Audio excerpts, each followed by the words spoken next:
You ever feel like if you could just get ahead? You ever feel like you're stuck in the same place? Like if I could just get over this one hump? Or you might not even realize that you're stuck. Maybe you have something on the inside that says, I'm better than this. I should be further ahead than this. And some think they need a better strategy, maybe a better economy. But the real reason your income hasn't moved is because you've hit a mental ceiling. And I was there. I would work hard. I would do all the right things on paper, but my income wouldn't break past a certain number until I made these 5 mindset shifts that I'm about to share with you. And when I made these shifts, everything changed. So let's dive right in and start with the first one. The first mindset shift that broke my income ceiling in my life was identity. And you don't earn based on just effort alone. You earn based on the belief you can transfer, especially in sales. You earn based on who you believe you are, your confidence level. People look to you, people buy from you because of your confidence. And your confidence comes from being able to know you're going to do what you say. If you can master who you are, if you can master your output, you can confidently look people in the eye and sell to them. So you earn based, again, on who you believe you are. If you see yourself as someone trying to figure it out, you'll hesitate. And there's nothing wrong with mastering skill and figuring things out. They take a little bit of time. But once you master them, you see yourself as someone hoping it works. Instead, you see yourself as someone saying, I know this works. So if you don't have that, you play small. And when you have this confidence level, you know who you are. Your decisions begin to change. Your standards begin to change. Your pricing begins to change. Your boldness begins to change. And income follows your identity. And sometimes you need somebody to come along and say, listen, I believe in you. You can do this, right? My mom always tells me, son, you can do anything you put your mind to. You can do it. I know you can, right? And these words have produced fruit in my life, right? They produced belief. But when no one's around, you need to speak to yourself. Say, listen, I like to give this analogy of something we go over in the Accelerator mindset training, where listen, I will die trying to figure something out, but I didn't die, right? But the point of it is that I will die trying, right? I will stay in a position to master a skill until I figure it out. And if I don't figure it out, I'll die trying. Now, a lot of us can master things a lot faster, but it's just the picture of I will figure it out no matter what. So we touch on that on the Accelerator mindset training. I'd rather die than go backwards in life. So if internally I wasn't certain in business, when I first started out, I needed to accept that I was called to build wealth at a higher level. I needed to know that was for me. And if you're not certain, you're not going to move the same way. You're not going to move with confidence. You're going to move cautiously. And cautious people do not break financial ceilings because they're hesitant. Wealth follows speed. Now here's something deep. The first attack in history wasn't on money. It was actually on identity. And Satan said in the garden to Eve, did God really say that?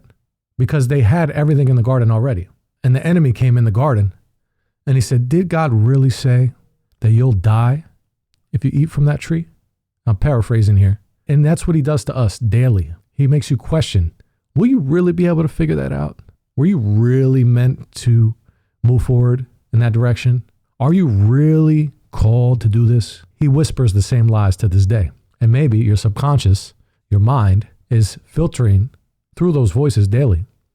And you have to be able to recognize, this is a lie. What I'm hearing is not true. I can do this. I can do all things through Christ who strengthens me. So if the enemy can make you question what God said about you, you'll question what you're capable of. And if you question who you are, again, you hesitate. And hesitation caps income. Now, I'm not talking about being hasty, use wisdom, take things to prayer, but now let's stretch you a little bit further. Some people will call this humility, thinking small, but it's actually a ceiling. It can be. If I keep it small, that's humility. I don't need all that. That's humility. I'm just being humble. And humility is not shrinking all the time, right? Humility can be obedience. So if you're a steward of the kingdom, right, God has called you to take dominion and to move and take ground, it becomes disobedience to stay small, right? And it becomes a cross, right? Because maybe you want to stay small. You don't want to be bigger, right? But you stay small in your own eyes, right? God sees you how he sees you because he's a big God. But it's humble to stay small in our own eyes because without God, we're nothing. But if God called you to build more, that's your identity. So again, staying small isn't always humility. Sometimes it can be in certain situations. I'm not going to, take things out of context. We got to look at everything in retrospect. But humility says, not my will, but yours be done. So if his will is increased, there is a level of abundance for everybody. I believe that obedience requires expansion. So you have to get in prayer and know that for yourself. But everything must be led. You must be led by the Spirit of God. Acknowledge God in all your ways, and he shall direct your paths. So you have to know the voice of God for yourself, not ego, ambition, comparing, competition. I believe in healthy competition, but conviction. You have to know it because there's a difference between greed and dominion. Greed consumes, dominion stores and takes ground for the principle of the kingdom. And if you're called to take territory to some degree, to create value, to generate wealth on another level, playing small isn't spiritual. So you cannot out-earn your identity. Shift number 2 is mastery over money. What do I mean by that? Kyle, what is that? The second mindset shift that broke my income ceiling was this. I stopped chasing money and I started mastering a skill. So most people want more income, but they don't want to sacrifice to learn the skill set. They don't want to become more valuable. They don't want to read. They don't want to stretch. They don't want to grow. They don't want to grow in character. So income is a reward for usefulness, right? The marketplace has to deem you useful.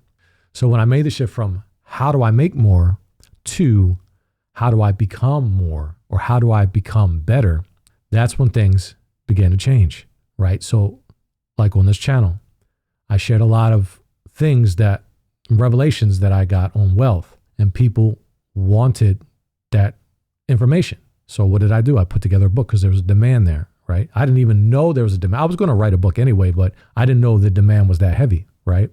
But I listened to the market and I met the market with a solution to their problem. So now how do I make more? How do I become better? Money follows mastery again.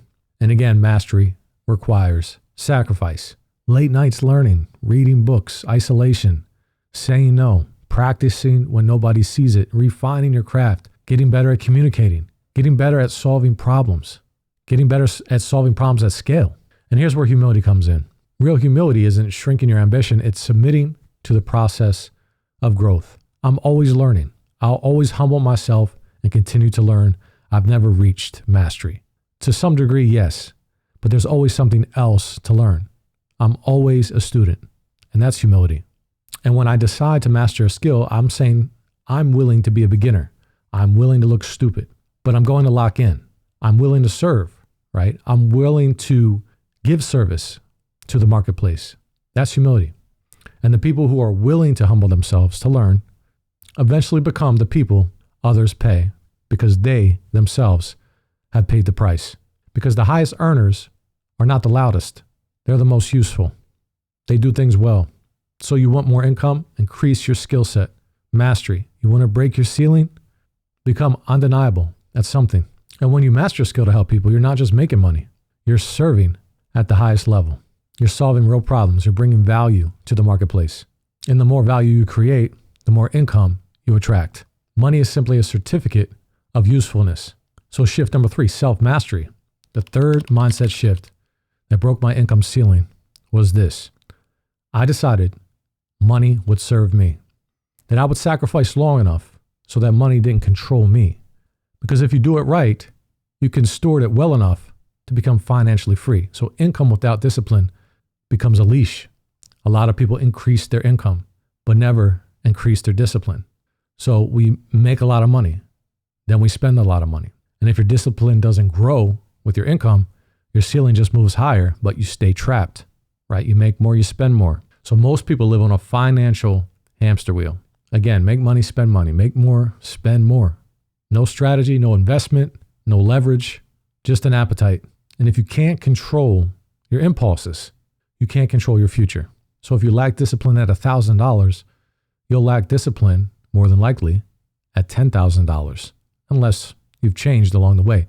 So the real shift isn't make more, it's self-control, because you can make more if you have more self-control. So learning when to spend, when not to spend, when to invest, when to wait, and delayed gratification. Because every unnecessary expense is time you have to work back for.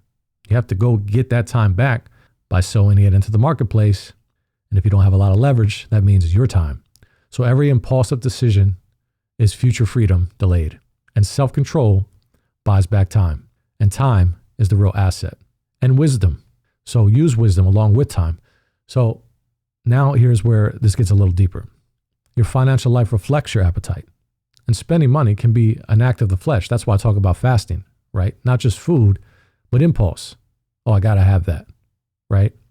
You just skip over restraint and go straight to satisfaction. So fasting will train that restraint, and it strengthens your ability to say, no, I don't need that right now, right? I'm content. I know how to be abased. I know how to be abound, like Paul said, and that carries over into money. So before big purchases, take it to prayer. Pausing before emotional decisions, asking, is this wisdom right now? Or is this just an emotional attachment? Or is this ego? Because being led protects you from regret. So there's a difference between enjoying money and being enslaved by it. And if you're trying to keep up with the Joneses, if your lifestyle owns you, you're not wealthy, you're under control. Now you're obligated. So when you master your desires, you can master your direction, the direction of your life. And when you master your direction, money becomes a tool, not a trap. So that was shift number 3. Now we go into shift number 4, relentless commitment. The fourth mindset shift that broke my income ceiling was this.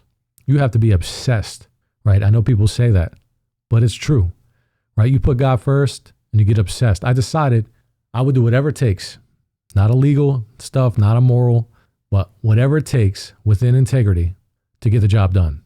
So most people want results, but they don't have the drive. They don't have the obsession. They negotiate with their comfort zone, right? They don't want to step out and be uncomfortable. They'll work hard until it's inconvenient, and then they'll stop. They'll stay consistent until they're tired. They won't push through just a little bit longer to get the job done, or maybe they give up. They'll build till it gets boring, right? You become uninspired, but breaking income ceiling requires a different mentality. It's sometimes same thing over and over again. It's mundane, but it requires saying to yourself, I don't care how long it takes. I don't care if it's uncomfortable. I don't care if anybody claps for me. I'm not quitting, no matter what. I'll die on my sword before I quit, because your ceiling won't just break from interest. It'll break from obsession, from commitment, from staying later when others leave. And a lot of people aren't stuck because they lack skill. They're stuck because they stop. They give up in their mind. When I made this shift from, I hope this works, to I'm not stopping until it works, and only focusing on desirable outcomes only, that's when momentum started compounding. So your income ceiling won't break with just motivation. You break them with intention, decision, and execution. And once you decide, I'm not taking no for an answer, the excuses die.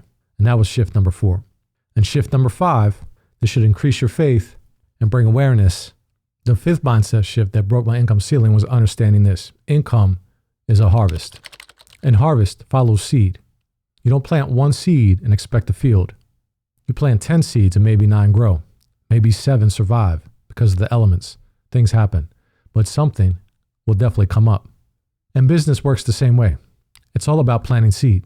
So when I started my first business, I didn't wait for customers. I put flyers out every single day, signs, business cards. I went door to door, whatever it took, not once, not for a week, every single day until my business started running on its own. And that's sowing. That's what most people don't understand. So most people open the doors and hope something happens. But hope is not a strategy. You have to plant daily. There's spiritual laws in place for a reason. So marketing, being visible to the marketplace, visibility, conversations, relationships, offers. You put out 10 pieces of content, maybe 1 hits, right? You run 3 ads, maybe 1 performs better than the other 2. So you tweak your campaign, you refine it, and you scale what works. But a lot of people stay stuck because they think success just happens if you exist. And that's just not the case. It happens because you sow relentlessly. And timing matters. If you don't plant today, you're not going to see a harvest tomorrow. And there may be a season where there's nothing really happening, but the roots are forming underground. Most people quit there. But if you keep sowing, harvest becomes predictable. Now here's the other side. Some people can't flourish financially because they keep consuming their seed, right? They have too much debt. They have too much spending, which has created that, and too much pressure financially. So if all your income goes to yesterday's decisions, you have nothing left to plant for tomorrow. This is why discipline, self-restraint matters. Self-mastery. So money should be planted to multiply, not spent to impress. And let me say this clearly. Putting God first gives you favor. Alignment brings increase. But the favor does not replace execution. Prayer is not a substitute for planting. God gives the increase.